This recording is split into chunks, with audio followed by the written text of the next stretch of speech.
last thing I'm going to do is at least discuss how you can hook up whatever UIs you've gone through. All right, I want it to look like this. I like the way this looks and everything. Okay, now how do I hook this up to a cloud backend? Why are we doing this in the first place? This is really, I think, another huge benefit of Flutter is the way that they are managing their packages. There is a website also maintained by Google called Pub.dev, where you click on it and then you can find a package. So let's say you don't like the out-of-the-box icons. You can use Font Awesome icons for free, the free ones that are available, and it's one line of code. You don't like the fonts? Well, guess what? Google Fonts, all of the fonts that are available, it's one line of code.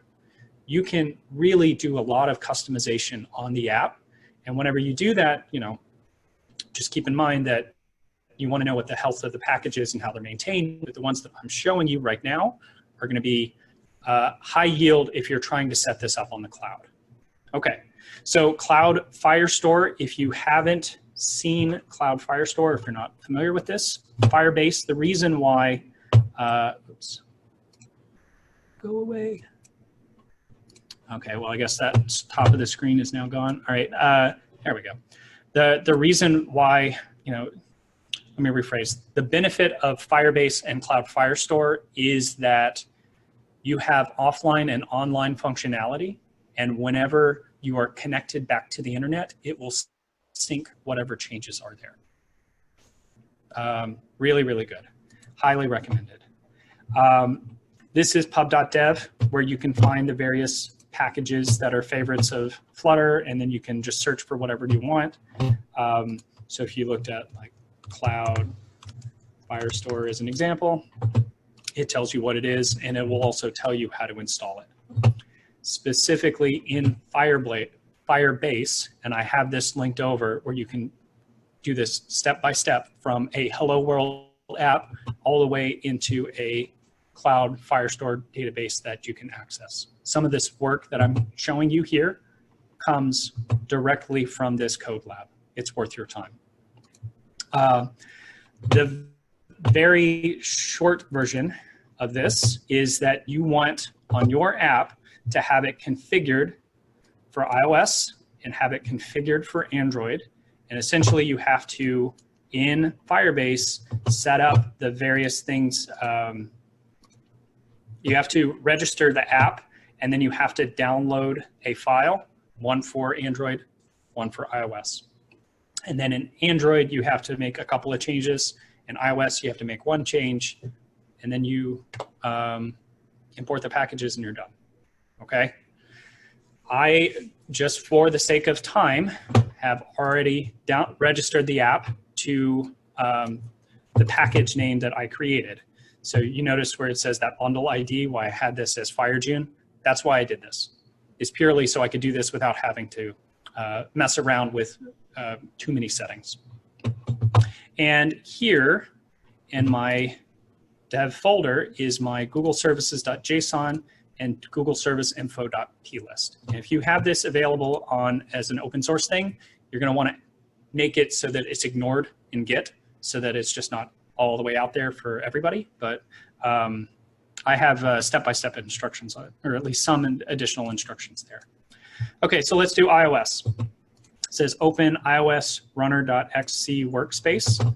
And I could do this here, and I think it's the plist. So I'm going into, this is my app. Everything we've been coding is in lib, the library file. Here is what gets built for iOS, and here's what gets built for Android. So I'm going to go to iOS and runner, and I'm going to paste in this file that I've previously downloaded. And the other thing it wants me to do is under here, open up XC Workspace. And it wants me to, I'm so sorry if you can't see this, I apologize. Take this file after I pasted it into runner, that's important, into the runner subfolder. So you have runner, Flutter, and then this part is where I'm dragging it into. And I say that's important that I already pasted it over because it's going to have relative paths. And if I had this on my desktop, it's going to think that it's all on my desktop. Please don't do that. This is a better way to copy this over. And then the last part for Android, again, I'm following this step by step. For configure Android, I've already registered my app. Now it wants me to go to Android app, src main. Oh, I don't need to do that. That's how you update your package name. Here, I need to copy this Google services.json into Android/app. So I'm copying here, Android/app. I'm going to paste it here. And then it wants me to, in the Android app build.gradle, copy this at the very last line. That's important. So Android app build.gradle. I'm going to go to the very bottom and press and have that. It doesn't tell you this on the app, but under default config, I have to change my min SDK from 16 to 21. FYI, if you don't do that, it'll break. So this is the other reason why I'm covering this. And then the final part is Android/build.gradle. I need to copy this over. So Android. So you do this before you even build the app? Well, I mean, I'm making the app right now. But this part is the way that I'm able to set this. So usually what I'm doing whenever I'm creating an app or if I'm working on something like this, I will work with locally hosted dummy data just so that I can get whatever layouts that I want. If I'm trying to hook something into the cloud, I need to, well, first decide what cloud environment you're going to use. And then at the same time, after you've done that, you have to follow whatever various steps you need so that this will get connected. Doing those 3 steps in Androids and 2 steps in iOS. So in Android, I added this, and I changed the minimum SDK. And the 2 steps for iOS, that's what allows me to have this website actually connect over to my Android environment. I'll show you. I'm time limited, so I apologize if I'm going to go fast at this very end, but bear with me. I need some extra Flutter dependencies, and I already told you that there is one called Cloud Firestore. I'm using a package thing called an extension called PubSpec Assist, by the way. So here's Cloud Firestore. It's going to add it and figure out whatever version name I need. I'm going to add, let's see. So I did Cloud Firestore. I need provider. And I need something called JSON Serializable. And there's a reason for that. And I need something called build, oops. Add it, build runner. There it is. Okay, I'm going to copy these over to my dev dependencies.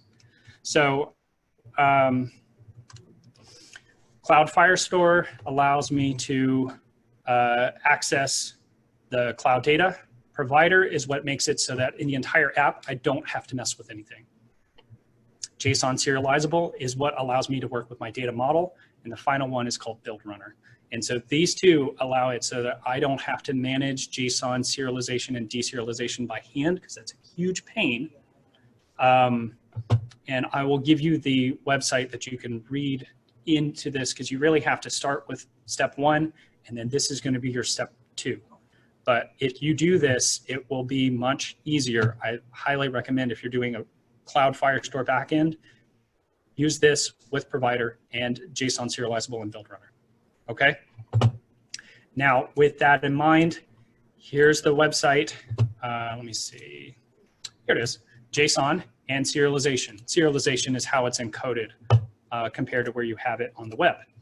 So most of JSON is string maps. It's a map of strings. So you have a string that links to something else. So here's a string of HB that gives me a random number. Same for hematocrit, same for platelets. What this tells you to do on how to serialize using a code gen library is in my project, I need to bring in build runner and JSON serializable. I just did that. I have to create a class called whatever model I want. I'm going to actually call this models.dart, and I'm going to make this a service. So here's my library. This is the first and only service that I'm going to make. Let me just call this export models.dart, and I'm going to make this file called models.dart. I'm copying in this JSON annotation, and it needs to have something called part with whatever this first name is. So I'm going to call this, I'm just going to copy this part over. And instead of user, it's going to be models, M-O-D-E-L-S, just whatever this name is. And then the final part that it needs is it has to have this @ mention of JSON serializable, and then whatever methods you have for your class. So I don't want user, I want this to be a lab CBC. And I don't need this commented text. And I don't need this commented text. So here. So in my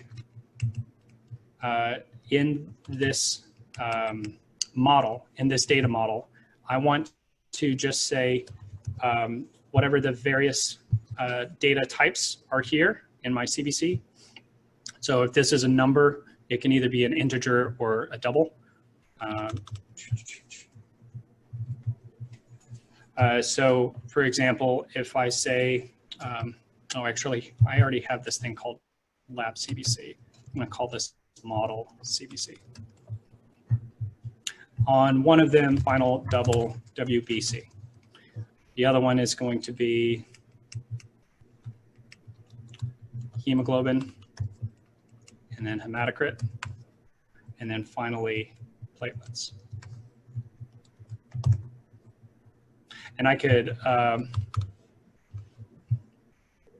in this part, what I can actually do is say for model CBC, it needs to instantiate this dot WBC, this dot hemoglobin, this dot HCT, and this dot platelet.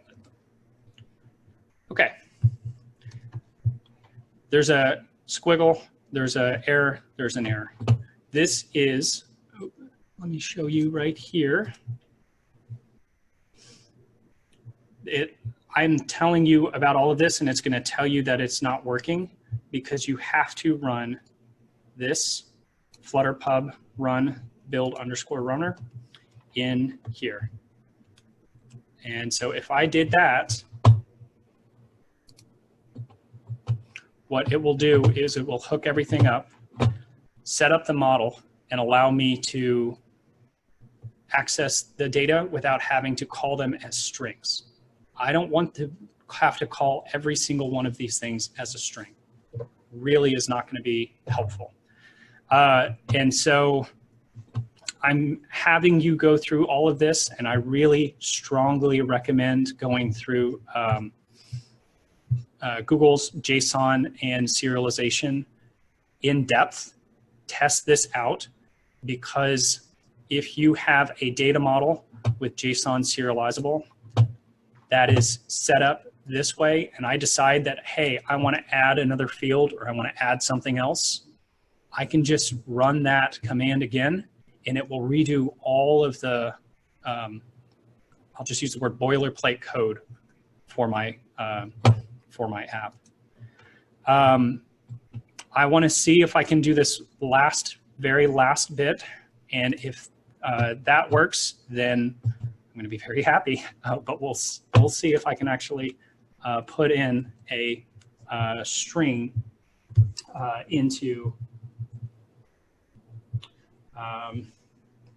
my application. So I have a data model. it's updated, it's worked, everything is there. The final thing I want to do is I want to connect to my Firestore database, and I want to do this so that it will put that data into my CBC data model. So I'm just going to call this stream CBC is equal to Firestore. It's going to automatically import that .instance dot collection, and my collection here is called labs, LABS. So LABS, and on this one is a document of CBC. The document is called CBC. And then this last bit, we'll grab a snapshot, and it's going to map everything in that snapshot and turn that into my data model from JSON. So then now, instead of it being string value pairs, it'll be the actual data itself. And this is going to be one at a time. Yeah, it's going to put it all together into my data model. Okay. And I'm going to have this do my services.dart. Okay, so I have it within my, oh, I'm sorry. This needs to be within my build method, not within my app. But I haven't implemented this, okay? The way that you work on a provider is you can actually wrap this anywhere up and down the widget tree, but if you do this right above material app, it'll be available for the entire app, no matter where you are. So I'm going to call this a multi-provider, just in case we are able to set up stuff down the road. And it's going to want providers. And I'm setting this up with multiples just in case I want to try and do the same thing for the basic metabolic panel. It's a stream provider, and the value is this stream that I just set up. Okay. All right, so that's done. I need to refresh my app on Android and on iPhone because I made some pretty big changes here. And this last thing, let's see if it works, so I have in my shared folder, my labs, and where's my CBC? Here's my lab CBC. Inside my build method, which is taken context, this is where context is happy. We're just gonna call this _CBC. I have to do var is equal to provider of, and this is of type lab, I'm sorry, model CBC. That's my data model. And now let's see.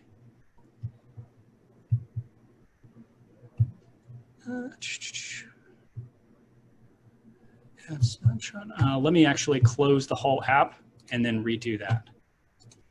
And then press play. And I think this will work.